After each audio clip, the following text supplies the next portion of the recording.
So ಈ ಗೌಡ್ರು ಕುಟುಂಬದವರು ಧರ್ಮಸ್ಥಳದಲ್ಲಿ ಬೇಜನ್ ಕರ್ಮಕಾಂಡಗಳನ್ನ ಮಾಡಿದ್ದಾರೆ ಅಂಡ್ ಅವ್ರ ಪವರ್ ಅಂಡ್ ಅವ್ರಿಗಿರುವಂತಹ ಇನ್ಫ್ಲೂಯೆನ್ಸ್ ಇಂದ ಆ ಎಲ್ಲಾ ಕೇಸ್ ನ ಮುಚ್ಚಾಕಿದ್ದಾರೆ ಅಂತ ಮಹೇಶ್ ಹಾಗೂ ಗಿರೀಶ್ ಮುಟ್ಟಣ್ಣನವರ ಹೇಳಿಕೆ ಆಗಿದೆ. ಸೊ ಗೌಡ್ರು ಫ್ಯಾಮಿಲಿನ ಟ್ರ್ಯಾಕ್ ರೆಕಾರ್ಡ್ ನೋಡಿದ್ರೆ ಧರ್ಮಸ್ಥಳದಲ್ಲಿ ಒಂದು ಹುಡುಗಿನ ರೇಪ್ ಅಂಡ್ ಮರ್ಡರ್ ಮಾಡಿ ದೆನ್ ಪೊಲೀಸ್ ಅವ್ರಿಗೆ ಲಂಚ ಕೊಟ್ಟು ಇನ್ವೆಸ್ಟಿಗೇಷನ್ ನ ಮಿಸ್ಲೀಡ್ ಮಾಡೋಷ್ಟು ಪವರ್ ಇನ್ಫ್ಲೂಯೆನ್ಸ್ ಈ ಗೌಡ್ರು ಕುಟುಂಬಕ್ಕೆ ಮಾತ್ರ ಇರೋದು. ಈಗ ಸಂತೋಷ್ ರಾವ್ ಅಂತೂ ಸೌಜನ್ಯ ಕೇಸ್ ಆರೋಪಿ ಅಲ್ಲ ಅಂತ ಪ್ರೂವ್ ಆಯ್ತು. ಹಾಗಿದ್ರೆ ರಿಯಲ್ ಆರೋಪಿ ಯಾರು? ನೆನಪು ಮಾಡ್ಕೊಳ್ಳಿ, 11 ಅಕ್ಟೋಬರ್ 2012 ಸಂಜೆ 5 ಗಂಟೆ ಹಾಗೆ ಬಾಹುಬಲಿ ಬೆಟ್ಟದಲ್ಲಿ ಸಂತೋಷ್ ರಾವ್ ತನ್ನ ಪಾಡಿಗೆ ತಾನು ಸೀನರೀಸ್ ನ ಎಂಜಾಯ್ ಮಾಡ್ಕೊಂಡು ಸುಮ್ನೆ ಕೂತಿರ್ಬೇಕಾದ್ರೆ ಅವನ ಹತ್ರ 5 ಜನ ಕಿಡಿಗೇಡಿಗಳು ಬಂದು ಜಗಳ ತೆಗಿತಾರ. ಆ 5 ಜನ ಕಿಡಿಗೇಡಿಗಳು ಯಾರು ಅಂತ ನಾನು ಇಲ್ಲಿವರೆಗೂ ನಿಮ್ಗೆ ಹೇಳಿಲ್ಲ. ಸೊ ಅವರು ಬೇರೆ ಯಾರು ಅಲ್ಲ, ಚಿಕ್ಕ ಗೌಡ್ರು ಮಗ ನಿಶಾಂತ್ ಜೈನ್ ನ ವೆರಿ ಕ್ಲೋಸ್ ಫ್ರೆಂಡ್ಸ್. ಅವ್ರು ದಣಿ ಮಾಡಿರುವಂತಹ ಕ್ರೈಮ್ ಅಲ್ಲಿ ಬೇರೆ ಯಾರನ್ನಾದ್ರೂ ಸಿಗಿಸ್ಬೇಕಲ್ಲ ಅಂತ ಇವ್ರು ಬಕ್ರ ಹುಡುಕ್ತಾ ಇರ್ಬೇಕಾದ್ರೆ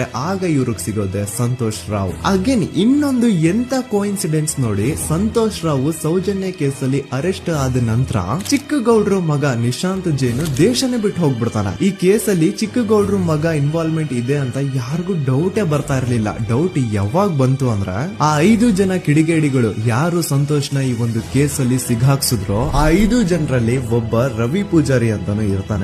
ಅವನ್ಗೆ ತಾನು ತಪ್ಪು ಮಾಡಿದೀನಿ ಅಂತ ಗಿಲ್ಟ್ ಕಾಡುತ್ತೋ ಅಥವಾ ಬೇರೆ ಏನೋ ಗೊತ್ತಿಲ್ಲ, ಆದ್ರೆ ಅವನೇ ಸ್ವತಃ ಪೊಲೀಸ್ ಅವ್ರ ಹತ್ರ ಹೋಗ್ಬಿಟ್ಟು ಸೌಜನ್ಯ ಕೇಸಲ್ಲಿ ನಿಜವಾದ ಆರೋಪಿ ಸಂತೋಷ್ ಅಲ್ಲ ಕಂಡ್ರು, ಅವನ್ನ ಸುಮ್ನೆ ಸಿಗಾಕ್ಸಿರೋದಷ್ಟೇ, ನಿಜವಾದ ಆರೋಪಿಗಳು ಚಿಕ್ಕ ಗೌಡ್ರು ಮಗ ನಿಶಾಂತ್ ಜೈನ್ ಅಂಡ್ ಅವನ್ ಫ್ರೆಂಡ್ಸ್ ಸೂರಜ್, ಕಿರಣ್ ಅಂಡ್ ಕಣ್ಮಣಿ ಅಂತ. ಈ ಎಲ್ಲಾ ವಿಷಯನ ರವಿ ಪೂಜಾರಿ ಪೊಲೀಸ್ ಅವ್ರಿಗೆ ತಿಳಿಸ್ತಾನೆ. ಅಗೇನ್ ಎಂತ ಒಂದು ಕೋಇನ್ಸಿಡೆನ್ಸ್ ನೋಡಿ, ಈ ವಿಷಯಗಳನ್ನ ಊರಿನ ಜನರು ಮುಂದೆ ಹೇಳಿದಂತಹ ರವಿ ಪೂಜಾರಿ ಆಕಸ್ಮಿಕವಾಗಿ ಸತ್ತು ಹೋಗ್ಬಿಡ್ತಾನೆ. ಇವನು ಹೇಳಿದ್ದು ನಿಜ ಅಂತ ಜನರಿಗೆ ಯಾವಾಗ ಕನ್ಫರ್ಮ್ ಆಗುತ್ತೆ ಅಂದ್ರೆ ಸೌಜನ್ಯಗೆ ತುಂಬಾ ಹತ್ರವಾದವ್ರು ಒಬ್ರು ಯಶೋಧ ಅನ್ನೋರು ಕೋರ್ಟ್ ಅಲ್ಲಿ ಬಂದ್ಬಿಟ್ಟು ಸೌಜನ್ಯ ಕೊಲೆ ಆಗಿದ್ದ ದಿನ ಆ ಒಂದು ಸ್ಪಾಟ್ ಅಲ್ಲಿ ನಾನು ಈ 3 ಜನರನ್ನ ನೋಡಿದ್ದೆ ಅಂತ ಸಾಕ್ಷಿ ಹೇಳ್ತಾರೆ.